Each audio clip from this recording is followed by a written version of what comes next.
As you all remember, Dr. Simon and Heather did a good job of characterizing cognitive control and differences we see in cognitive ability in the children. And here now, Naomi and I are going to focus specifically on impaired spatial cognition and also the differences we see in the brain connections. And so the focus behaviorally here is visuospatial attention. And this is really defined by the ability to actively direct attention to the appropriate location of a visual stimulus. And this is essential because it is how we guide our attention to a stimulus in space. And it's also the basis of how we interact with our environment. So in this case, how the children interact with their environment. And you can see a couple little pictures here. As described earlier, studies have shown that children with 22q demonstrate difficulties in spatially based orienting. The focus here is that this difficulty may be due to altered structure of the brain and also how each side of the brain communicates with each other. And so in the communication between each side of the brain, the focus is a structure in the brain right here you can see called the Corpus Callosum. And here you can see all these different fibers from each side of the brain projecting through the corpus callosum to the other side. And that's the means by which the brain is able to communicate from one side to the other. And therefore, the purpose of our study is to characterize and compare visuospatial impairments in kids with 22q who also have these changes in their brain structure. And we'll be focusing on not just the structure, but how the brain communicates, and also looking at how gender and age play a role in the development of kids. In order to look at the visuospatial impairments, we need some sort of protocol, a task, in order to study and measure these effects. And so, in our case, we use the line bisection and also the landmark tasks to measure these spatial impairments. And as I said earlier, the key is to compare that with the changes we see in brain structure. And so to do that, we look at MRI imaging, specifically DTI fiber tractography, and Naomi later on will be focusing on how we do that. Of course, as in any study, the most important part are the participants. And in this case, we have 106 great kids. And 77 of the participants are kids with 22q. And as mentioned earlier, they're right around 11 and a half to 12 years old on average. We have 42 males and 35 females. And additionally, we have 29 typically developing participants. And again, similar age range, a little younger in average at about 10.6 years old. And of those, 14 are males and 15 are females. Now, as I mentioned earlier, we were talking about how we're going to measure these spatial impairments in kids. And so the first task we look at is the line bisection task.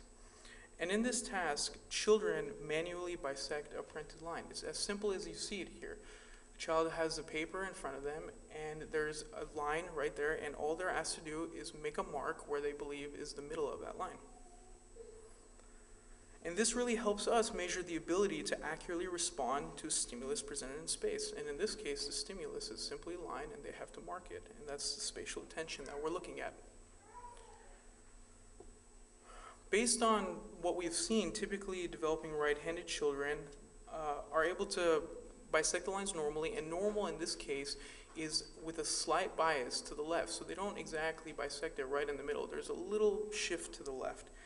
And this is normal because the right hemisphere of the brain is more tuned for spatial attention.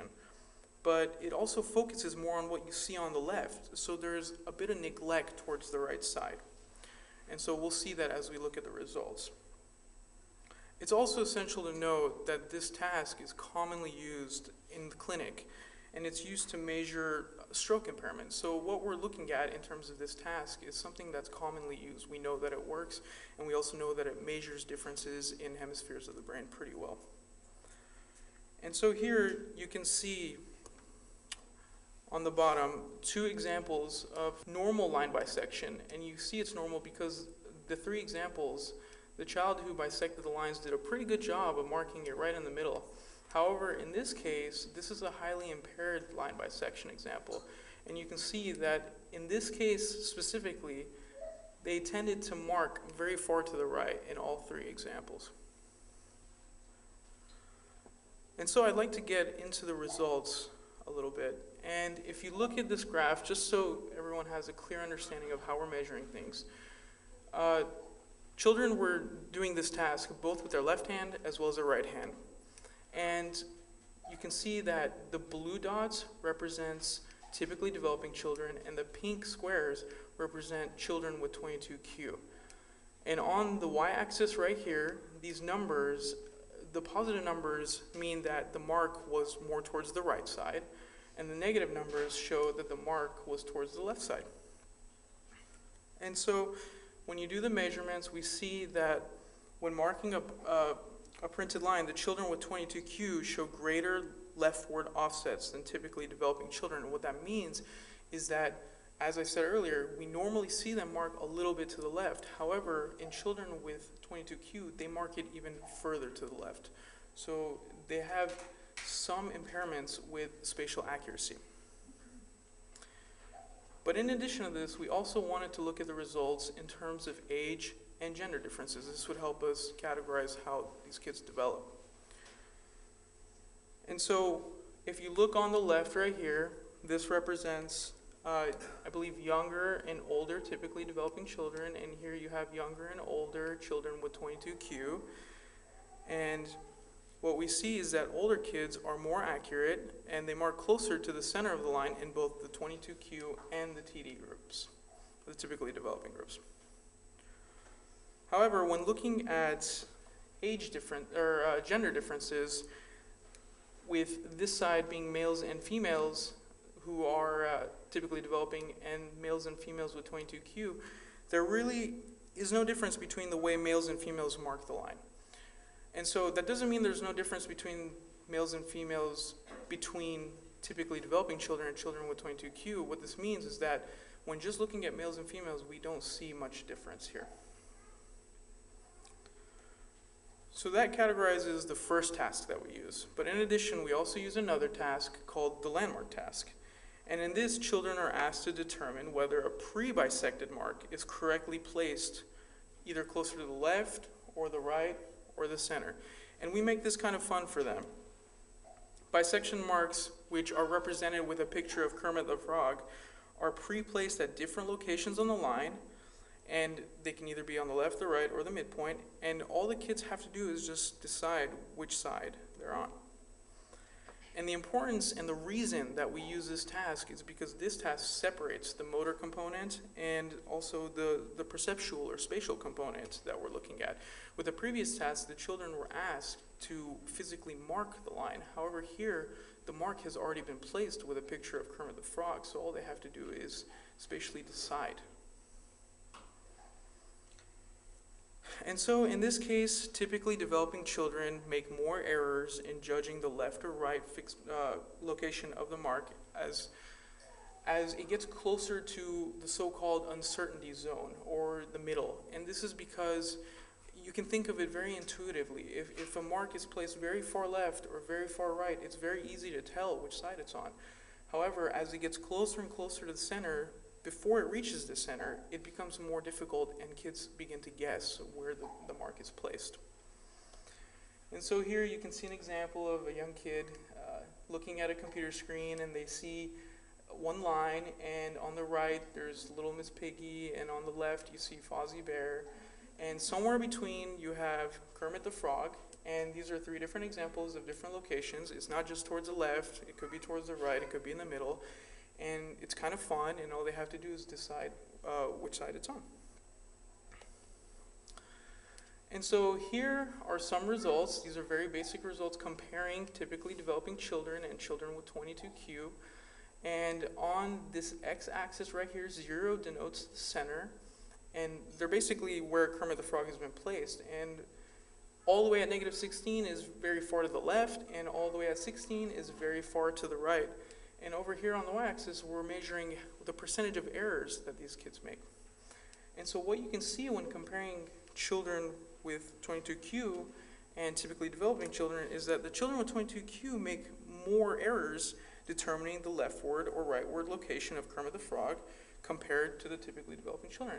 And we expect to see that because it's more difficult as you get closer to the center, and you see it from both sides. However, you do see that this side is a little more tightly compared between 22q and typically developing because, as we mentioned earlier, there may be greater left-forward offset in impairments as compared to the right. But what I specifically want to focus on at this point is this point right here is the 50% error rate. And when you're making errors 50% of the time, that means in essence you're guessing. You don't really know what's going on. And we mentioned that as you get closer to the center, it's more difficult to tell what side it's on. So we want to look at the guessing point for children with 22q, and then you look at the guessing point for typically developing children, and you can see that children with 22q tend to guess when things are further out than children who are typically developing. It's more difficult for them to make the spatial decisions. And so again, these graphs are focused only on that guessing rate. So we're looking at when the kids are guessing. And here we see older and younger children that are typically developing and older and younger children with 22q. And the first thing that you really see from this is that kids with 22q show more variability in distances at which they guess. And you can see that because these long lines represent the variation of how children are making their guesses. And you see that even when Kermit the Frog is placed all the way out to the left or all the way out to the right, there are still children with 22q that are guessing, even when in a circumstance when it should be more obvious that Kermit the Frog is either on the left or on the right.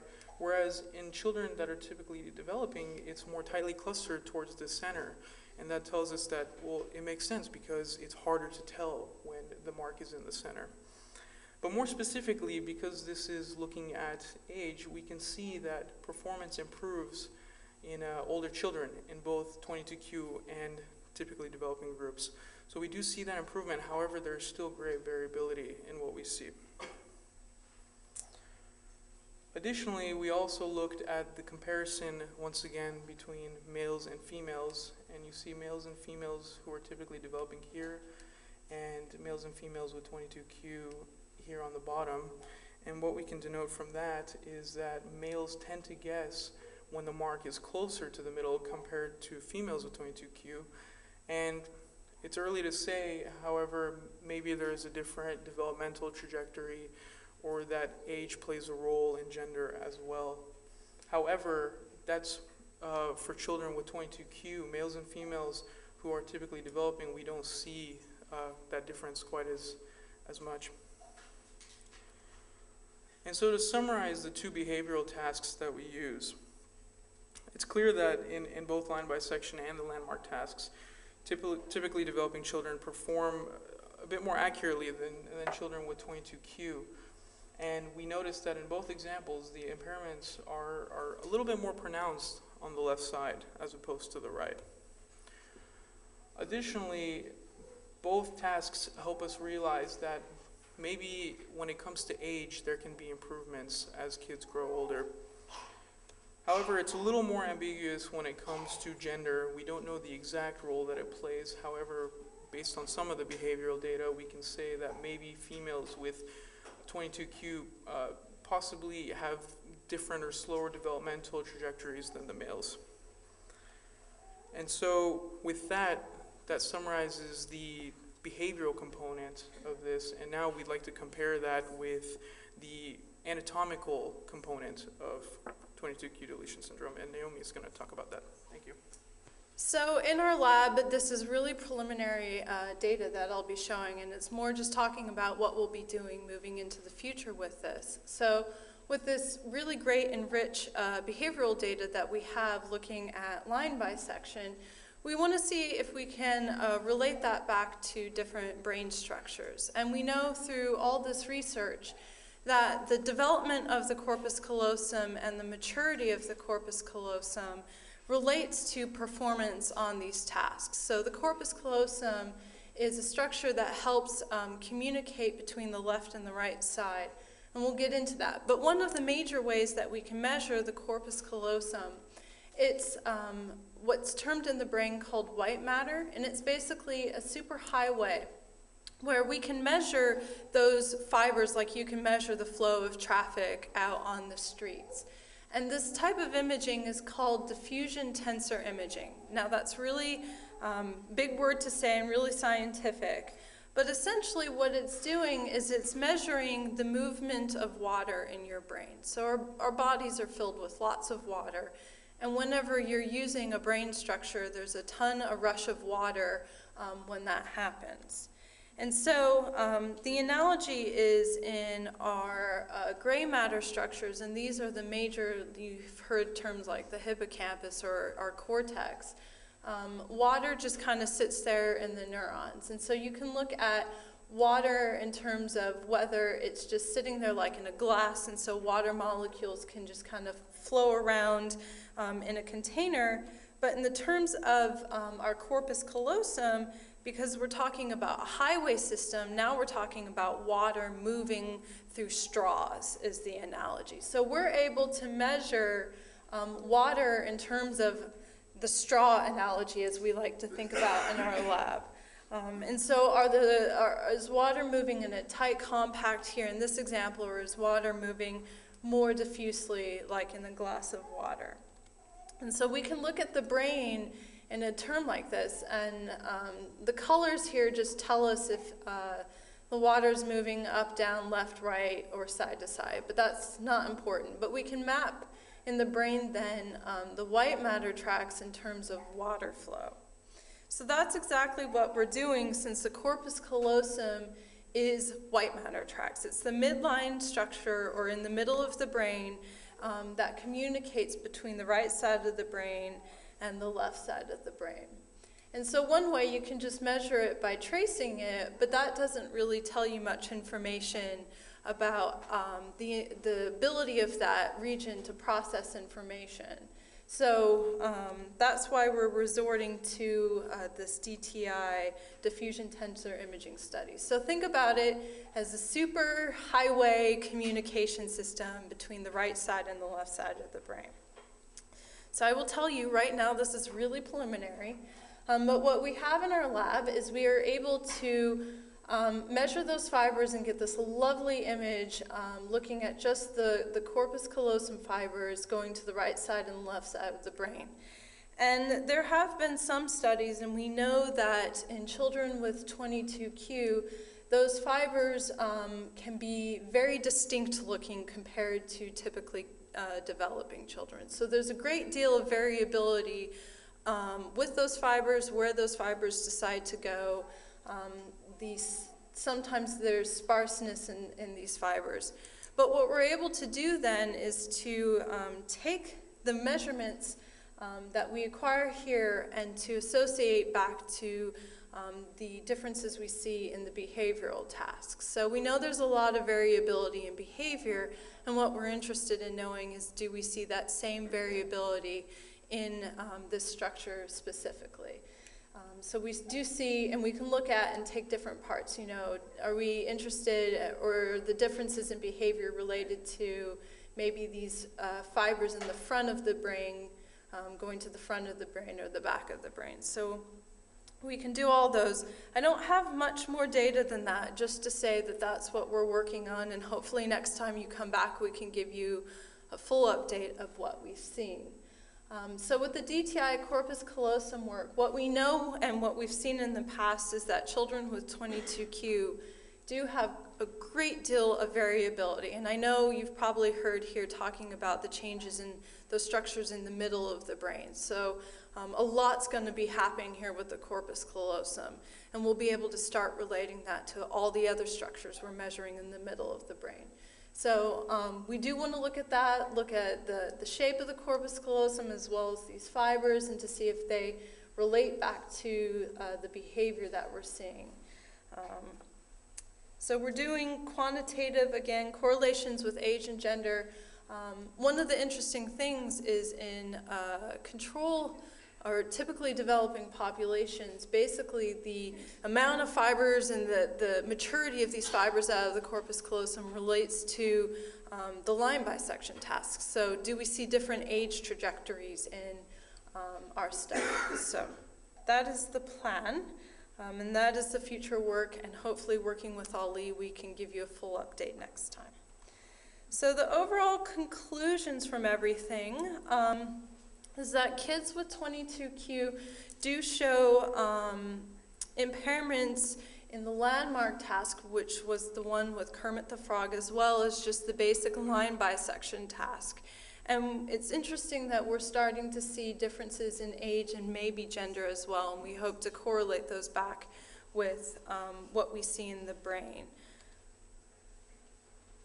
And so the DTI tractography, another nice thing is this really helps us get into the looking at these differences, because we can really capture the variations between kids with this method.